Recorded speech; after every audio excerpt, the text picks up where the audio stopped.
One of the leading causes of overall life success is the quality of your relationships. But do you know whether or not you're actually in a healthy relationship? Well, if you'd like to, stay tuned to find out. So one of the things that I enjoy most is actually relationships as a whole. Primarily because one of the things that I used to struggle with the most was relationships. I used to go from toxic relationship to toxic relationship to toxic relationship to toxic relationship. That wasn't until I understood that there was a cycle, a progress, if you will. And I began to also understand that healthy relationships look very different than a toxic relationship. They have very different steps, very different progressions. So what I wanted to do today is I wanted to go through the 5 specific stages to help you identify where you are in your relationships, 1, and 2, whether or not you're trending towards a toxic relationship or if you are trending towards a successful one. So I want to go ahead and jump in here for just a second. So the first thing that I always see, okay, and we've all been here, right? All of this lovey-dovey phase where, the person can do no wrong, they're like totally perfect. We refer to that as the infatuation stage, okay? Now, I see a lot of people, right? This infatuation stage can last anywhere from 3 to 6 months or 3 to 6 days, depending on the people and how they're put together. That's a lot of P's.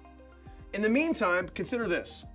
When you're in the infatuation stage, everybody is on their best behavior. And because everybody's on their best behavior, they're gonna have a reason for every single bad thing that's ever been said about them, all right? Here's why this is important. It's because people are not perfect.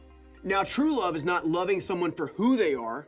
True love is loving someone in spite of who they are, flaws and all. Why is that important? Because in the infatuation stage, it's all about we're in love. It's all the fairy tale. It's the prince climbing the mountain and to get to the princess and fighting all the dragons off, right? It's every single rom-com you've ever watched, the very beginning portion of the movie.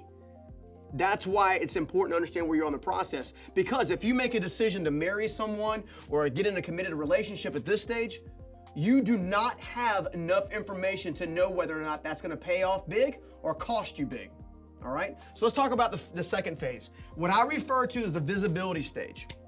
At the visibility stage, again, from around the 3 to 6 month mark, maybe around the 9 month mark, you're gonna begin to see who the person really is through and through, day in and day out. Because you cannot put up that front for extended periods of time. It's impossible. You just can't do it. You're gonna start seeing, is their character something you can work with or something or is it something that's like a complete turnoff? At the end of the day, the visibility stage has one thing in common.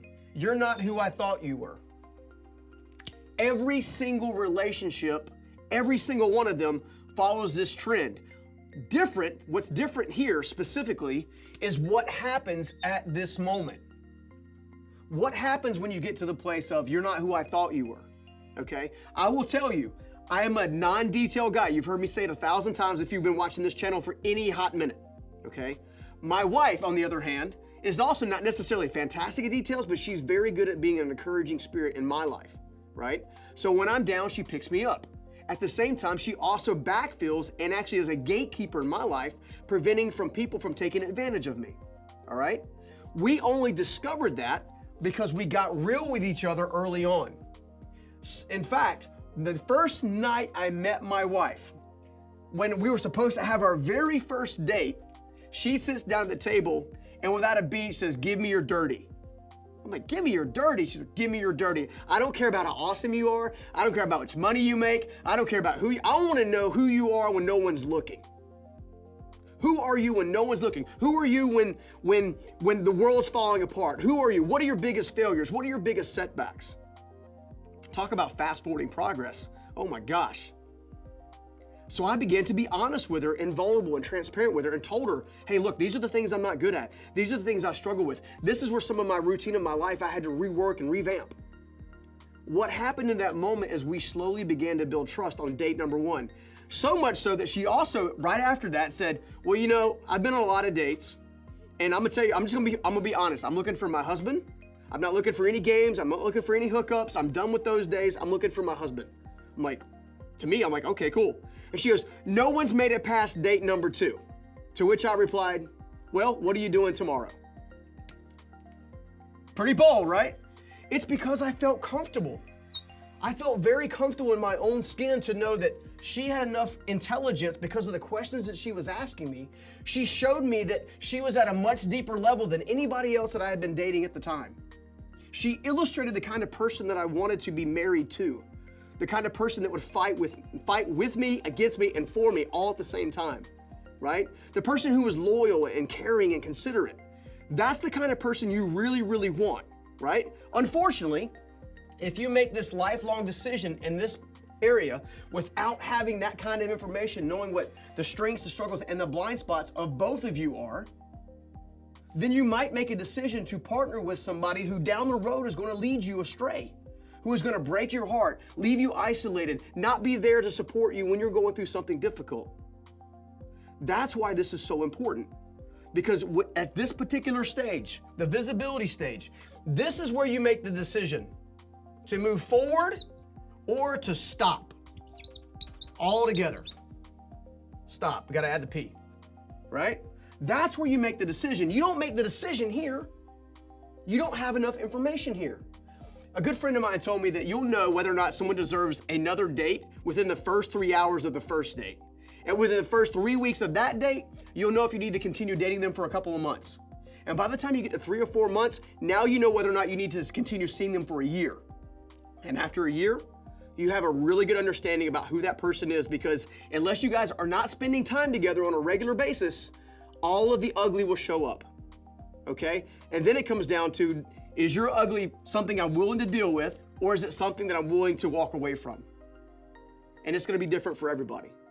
Fortunately for me, my wife loves me, and I love her, and it's been awesome. But I can't tell you how many times I made the decision to invest my heart here, not having enough information. Okay, now, so for healthy relationships, let's assume, okay, that you do in fact want to continue, that you're willing to work through some stuff that maybe you're not super crazy about. Maybe they leave their underwear laying on the floor, their shoes somewhere, or maybe they don't clean their room the way you want, or wash dishes in a timely fashion. Whatever your thing is, whatever your shtick is, right? Maybe they don't do those things well, but they're loyal, they're honest, they're caring, they're considerate, and they actually want to be with you, right? All of those things are important. Let's assume all that takes place. Then we get to go up the ladder to level 3, which is, I want to be with you, which I'll refer to as the commitment stage. You are now in a place because you identified strengths, struggles, and blind spots on both sides, and you've both committed, hey, look, I'm not crazy about the way you leave your bathroom. I'm not crazy about the way you make the bed. But I do love the fact that you're loyal. I do love the fact that you're considerate. I do love the fact that you make me feel important, okay? These types of things are the things that you're really, really looking for. And at that time, you actually get to this commitment stage. It's okay to be in a committed relationship. So let me tell you what's gonna happen in a committed relationship at this particular stage. All the stuff that drives you guys nuts, right? It's probably some of the stuff that you thought was really cute and cuddly. Like maybe the person had a really cute snore when they fell asleep, and the next thing you know, you're laying beside them and they're snoring like crazy. You're like, shut up, okay? All of this stuff here at this commitment phase now starts to come up to the surface, and now the couple gets to deal with it. And whether or not they choose to deal with it in a healthy fashion determines whether or not they continue climbing or they continue falling away.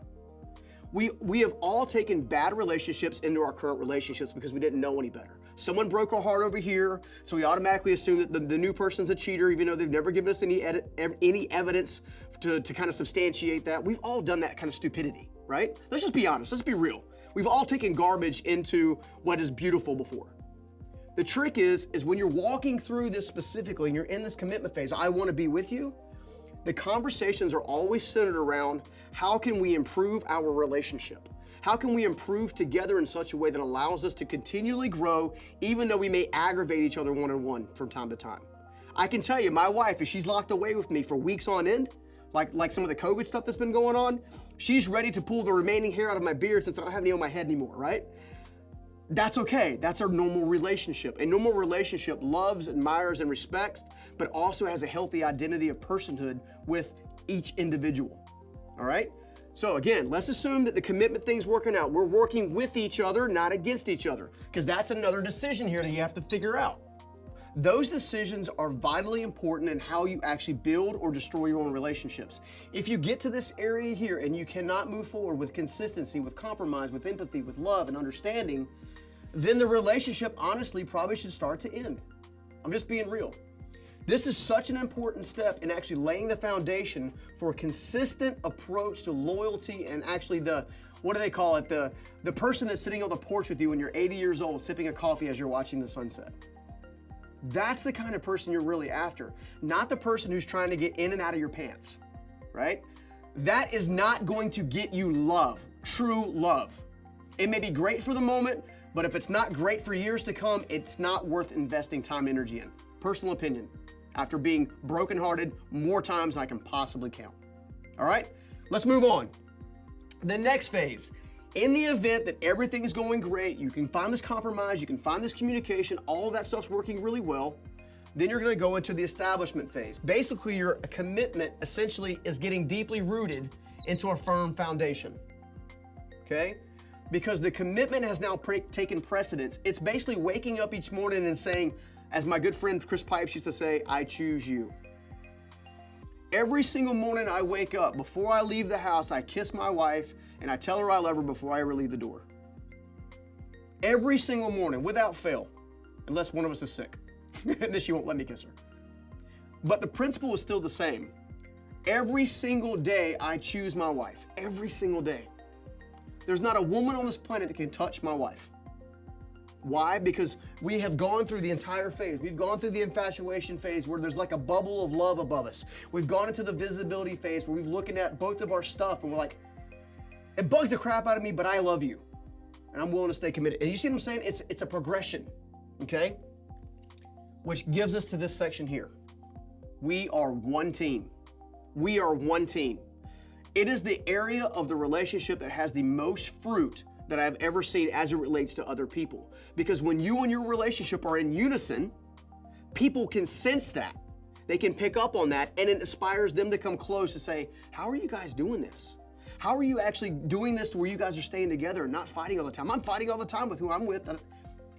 It's why relationships have so much power in your life. All right, moving on. This is a continuation of a process. Everything is going good here. We've already made the decision back here of whether or not it's worth the investment of time, energy, and resource. Now we've already made the commitment. As you continue to do more team building activities, continue to do more stuff together, continue to be more vulnerable, more caring, more loving on a day in and day out basis, you develop what's powerful, which is true intimacy. Which is true intimacy. I can share every hurt, every hope, every fear, every frustration, every foundation with my beautiful wife, Karen. And we get on each other's nerves. That's part of being married. That's part of a quality relationship, is you're not gonna see everything eye to eye on the same different ways. There's a lot of things we don't see eye to eye on.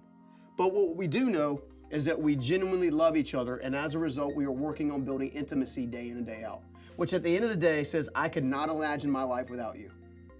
You've heard me basically say that several times through the course of this video, is I cannot live my life without Karen. At least I don't want to, right? Every day I choose my wife because we laid the groundwork. And I can tell you when these things are not done correctly and you're making bad decisions in this first part of the area, the stages here, and you're making all your commitments and all this kind of stuff without giving enough knowledge and wisdom and understanding, then you end up with lots of broken hearts. I made a checklist for myself a long time ago about who I wanted my spouse to be. What I did differently was I listed the traits by character first. Okay, by character first. I want her to have a heart for people. I want her to love God. I want her to love her husband. I want her to be loyal. I want her to be committed. I want her to be vivacious and spunky, right? These different character traits, and then I got into the physical traits. Far too many times you are judging yourself and the people you're supposed to be with on whether or not they look beautiful or cute or sexy or whatever. There's a place for that in the relationship. There's a place for that. But it shouldn't be the primary focus. You should be looking past the exterior and into the person's inside to determine, are they a good person? Do they have character? Can they be loyal? All this kind of stuff. So you can actually get to the intimacy stage. So you can actually get to the intimacy stage. The intimacy stage, I'm gonna tell you, is beautiful, right? Everything that comes with intimacy is more beautiful. Everything is brighter. It's like looking at the color blue for the first time. It's brighter. So as you take a look at your relationships, I want you to ask yourself, where are you at in the process? 1. 2, is it part of the process for you to basically own up to some things that you can add value and change to add more value to the relationship? Is it a relationship that doesn't follow the track record that maybe needs to end? Okay? But above all, what will make you actually go after a healthy relationship with all you got on it? Because I can tell you that the largest portion of your overall success in any area of your life will come down to your key relationships. So I challenge you to keep moving forward. I challenge you to become aware. I challenge you to let your partner watch this video with you so you guys can figure out where you are together. And in the meantime, if you want more information on what a healthy relationship looks like, I invite you to check this out right over here, which is the 7 relationships you must have to win at life. And above all, do me a favor, hit subscribe so I can keep sharing with you and hopefully keep you moving forward. See you in the next video.